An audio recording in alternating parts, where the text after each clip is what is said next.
Aku bawa kamera nanti, aku bilang gitu kan. Sembunyikan lah buat lubang kecil. Akhirnya ada ketakutan di dalam itu. Nah, kena jin itu.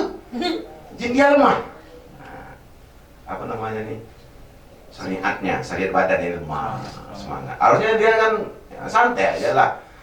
Ya, kita bertugas yang itu kan. Akhirnya tak berhasil kami. Karena dilarang oleh Patih. Oke. Gitu Pak ya. Berbahaya, sangat berbahaya. Bukoba pun begitu. Sastra lisan pun begitu. Nah, itu wilayah-wilayah yang penuh kontestasi, kedengkian, sakit hati, pertarungan wibawa dan lain-lain macam-macam. Jadi ada jin itu yang memilih gitu ya. Memilih orang yang dia masuki. Jadi ada dua jin nih, jin setan sama jin keturunan. Nah, ini ada dua. Jadi dia memilih itu untuk membuat sakit itu ya karena pertama tidak memenuhi perjanjian. Misalnya jin muslim di Bali ini, jin keturunannya ini, tiba-tiba dia tidak membuat perjanjian, misalnya dia minum minuman keras, itu ada beberapa orang yang dipukul oleh jinnya sendiri. Nah itu penyebab satu. Atau perjanjian sekali setahun kau buat ini, gitu misalnya, buat inilah, gitu. Ternyata dia lupa atau sengaja lalai, diazab lah, gitu. Diazab oleh jin tadi. Atau orang ini melanggar pantang, melanggar aturan di alam jin tuh, yang manusia juga tahu tuh, kan banyak tuh aturan-aturan, tak boleh, banyak pantang. Nah, itu yang dimarahkan. Sedikit pantang. Jadi orang Melayu itu kalau banyak pantang, ini kebudayaan jin nih. Tuh, jin itu, karena dia yang ngajarkan pantang ini, pantang itu, pantang untuk pintu, pantang ini, ya kan itu tuh. Pantang motong kuku malam harinya, banyak lah kan. Akhirnya kita tahu, itu jin yang ngajarkan dulu. Barang siapa yang melakukannya, datanglah jin tuh, kena lagi dah. Anak lahir kasih apa? Gunting, kasih ini itu aja, kasih duri aja, itu kan ajaran jin. Jin yang ngajar tuh. Nah, mungkin lah selain jin ngajar. Karena itu perjanjian tadi. Kemudian, walaupun orang alim, walaupun orang itu baik, walaupun orang itu orang yang disegani dan lain-lain segala macam yang baik-baik dan positif-positif, tidak menutup kemungkinan akan terganggu oleh jin. Karena pemanggilnya ada, tempat dia singgah ada, itu dia yang tadi. Karena kita punya jin masing-masing. Itu dia. Ibu Indonesia punya? Korin. Banyak nih. Ketua ATL. Kalau ini lah negara nih. Jadi kalau kita kaji lagi struktur formulanya itu banyak betul nanti cabang-cabangnya ini itu, apalagi kita dapat informasi dari orang Talang, informasi dari orang Kampar, macam-macam dari setan-setan Riau informasi itu. Nah kan payah tidak cukup aku. Kira-kira gitu. Nomor terakhir, Kenapa bernas? penghulu. Apakah penghulu balai bisa menjadi dukun? Naik tingkat tadi ini? Tidak naik tingkat. Tapi ini adalah membangun kesetaraan antara orang setengah sadar, dukun yang setengah sadar, dengan orang yang harus benar-benar sadar di dalam itu. Jadi artinya kalau dukunnya aja udah menyeleweng pikirannya, gerak-gerik aksinya udah nggak karuan, karena dia kemasukan jin, karena dia menurunkan kesadarannya, karena dia membiarkan jin itu mempengaruhi pikiran dan gerak tubuhnya digerakkan oleh jin tadi. Kalaulah tidak ada penetral, penghulu balai, kacau semuanya itu. Masuk jin lah penghulu balai tadi, siapa yang mau menyelamatkan orang ini? Karena tidak ada lagi orang yang netral berpikirnya, pencegahnya, mencarikan. Jadi artinya tidak ada persoalan siapakah lebih tinggi, penghulu balai atau dukun, tidak. Tapi kalau menurut aku, tanggung jawab menurut mereka, menurut penghulu balai itu tanggung jawab terbesar bukan pada dukun. Dukun itu katanya mendidik. Nah, kalau orang jin itu dididik oleh penghulu balai, berarti lebih tinggi penghulu balai daripada dukun itu. Mendidik setan-setan ini katanya, kata penghulu balai itu. Mendidik setan-setan katanya.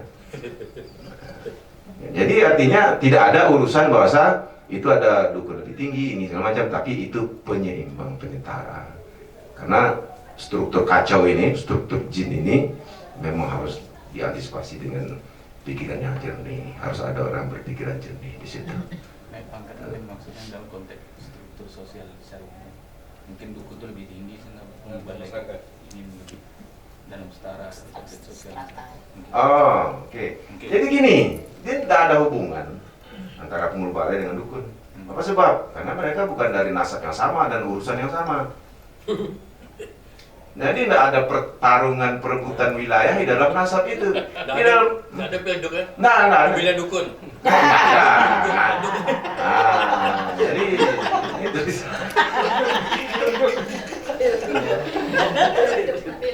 Jadi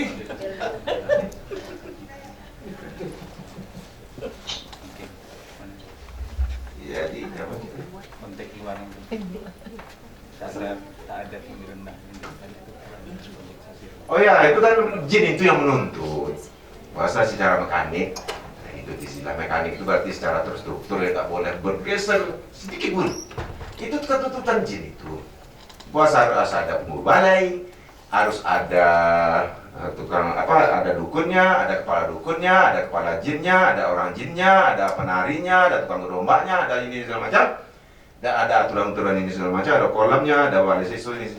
Makanannya harus ini, warnanya ini, ada tegono, ada pancono. Nah, itu jin yang mengatur. Jadi tidak boleh tambah di situ nanti sekretaris jin. Nah, tidak bisa. Tidak jadi waktu kata. Nggak ada birokrasi ya. Tidak mampan katanya, tidak mampan. Oh, Mangkui. ya nanti ada Datuk Sri Jin. Nah, tidak bisa. Bisa. Ya udah aturan kayak gitu. Jon, Nah, keluar dari peristiwa pengobatan, Sosial. nah di dalam masyarakat. masyarakat bagaimana kedudukan mereka itu? Ya, kebetulan saya tidak tanya dalam wawancara. Tapi kan kita bisa melihat apa yang terjadi di lingkungan kita. Bahwa masyarakat Melayu itu kan beragam tingkat intelektualnya, wilayah, tugas dan tanggung jawab dan kewajibannya di tengah masyarakat. Sehingga tanggapan orang-orang Melayu itu terhadap dukun pun berbeda-beda. Nah, ini dukun ini kadang-kadang kan tidak begitu dihormati di tengah masyarakat kita. Dukun itu tidak dihormati. Orang Melayu bilangnya dukun. Nah, Dalam budaya dihormati bomo. bomo lain, dukun lain. Nah, datu, bomo, dukun, bau. Nah, itu kan banyak tuh, kelas-kelas itu. Ini kita bicara dukun nih, ngobat orang sakit. Kalau bomo nanti urusan lain tuh. Pawang lain lagi itu. Ya, dia ada kelas-kelasnya. Khusus untuk dikatakan dukun, tak dianggap orang dalam masyarakat. Apalagi penghulu balai. Penghulu balai lalu kawan dengan dukun ini orang waras menjadi tak waras nih kata sebahagian orang. Makanya mereka melindungi dirinya dari masyarakat luas yang banyak cacian, sehingga mereka mewajibkan orang masuk dalam rumah ini dan pintu ditutup. Jangan ketawakan ya. Jangan ketawakan ya. Jangan hina kami ya. Itu terjadi juga pada orang Sakai. Jangan hina, jangan ketawakan. Nah, jadi artinya ini wilayah yang betul-betul dikucilkan menurut saya dari sosial masyarakat kultur. Tumbuh karena dia diminta dan mereka terpaksa. Apa kata Pak Benyamin? Kalau aku harus bayar 10 juta? 10 juta aku bayar kalau bisa Jini berangkat. Nah, ini kerjaan aku lagi katanya. Itu. Dia kelipah pula kan? Saya ini kelipah. Dia belajar di mutasawuf. Dia belajar yang paling halus dalam Islam itu. Dilematis ya. Sampai situ lah ya. Sedih bukan? Aku aja tak sedih. Datuk dengar cerita aku sedih. Nah, oke. Apa bisa menjadi dukun? Jadi kalau dia udah jadi dukun tak bisa jadi dukun balai. Jadi tak pala lah kata Pak PBN dulu. Apakah penghulu balai punya jin? Tak pala lah. Kalau ada pun oke juga, kalau tak ada pun oke juga. berarti dia punya posisi yang harus terhadap. Dan dukun pun kalau dia tak mau mengikuti aturan prosesi itu, menjamkan mata, berselimut, ini segala macam, jin dia pun tak mau masuk. Tak mau trans ya? Nggak mau trans. Oke, jadi terakhir apa nih? Tulisan aku tulisan jin nggak nih Pak Ewan?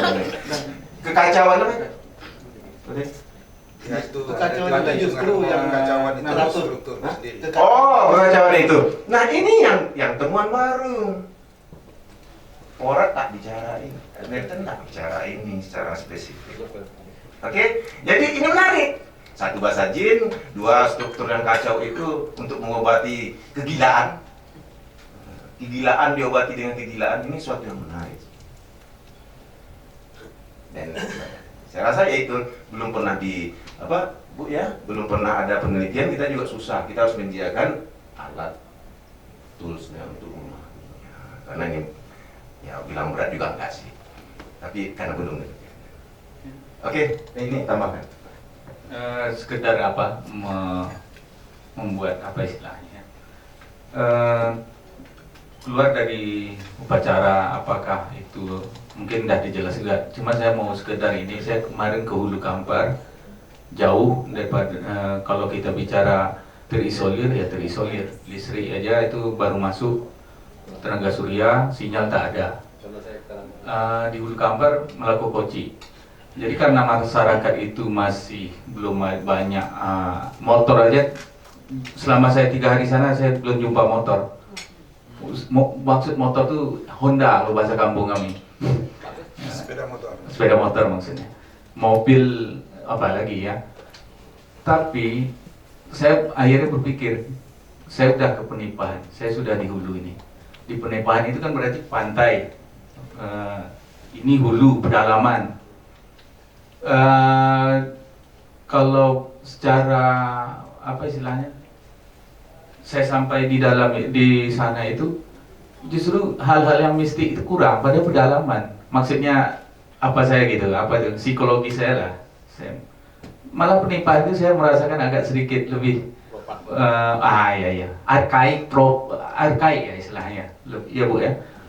Padahal itu kan kalau konteks kosmologi apa istilah konteks peradaban pesisir itu kan lebih kita anggap lebih ini ya terbuka, lebih apa. Kenapa? Mungkin pengaruh Islam juga begitu kuat.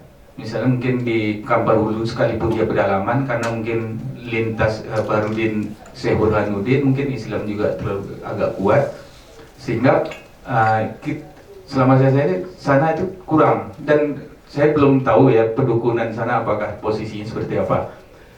Tapi ada satu hal yang menarik dalam dia yang dijelaskan Durkheim itu ya, masalah mekanik dan apa itu satu lagi original, masalah organik ya, organik sorry. Dalam masyarakat adat orang berperan. Ada Datu Pucuk sebagai ketua tertinggi, kepala tertinggi dari pesukuan, dan ada datu-datu lain sebagai nini mama. Terus ada yang bagian ini malin itu setiap suku ada segala macam. Malin ini nanti ada lagi yang bendau segala macam. Itu lebih mekanik kalau pakai bahasa Durkheim. Maksudnya terpola ini seolah-olah tidak ada kompetisi, karena mereka berperan masing-masing. Sebagai anak menakan, ya berperan sebagai anak menakan. Suatu saat tanggung jawab dia sebagai datu ada lagi. Jadi terpola itu tidak ada posisi tinggi rendah sebenarnya. Itu mungkin yang terinspirasi dari kata orang Melayu di tinggi ke seranting, di dulu ke selangkah, itu mungkin di situ.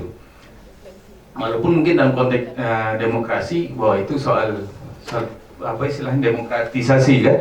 Tapi sebenarnya juga tergambar bahwa orang itu terpola, jadi sehingga kompetisi tidak ada. Mungkin kalau daerah pesisir yang dikata dan tadi adalah posisi dukun itu sedikit agak apa istilah termarginalkan dalam arti pencitraan ya.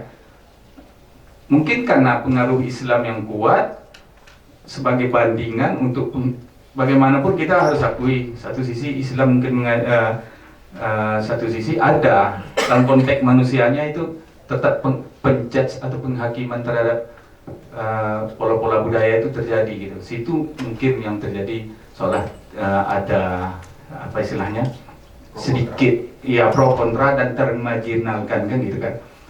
Tapi yang di hulu itu polanya seperti itu. Mungkin seandainya imajinasi kita langsung ke sana. Apakah di Sakai ketika Nathan Porat menceritakan tentang Kemantan, posisi Kemantan itu sama tidak di rukun Nipah-Nipahan? Saya rasa pas kita baca Kemantan cukup terhormat daripada apa yang dijelaskan oleh John tadi. Kenapa?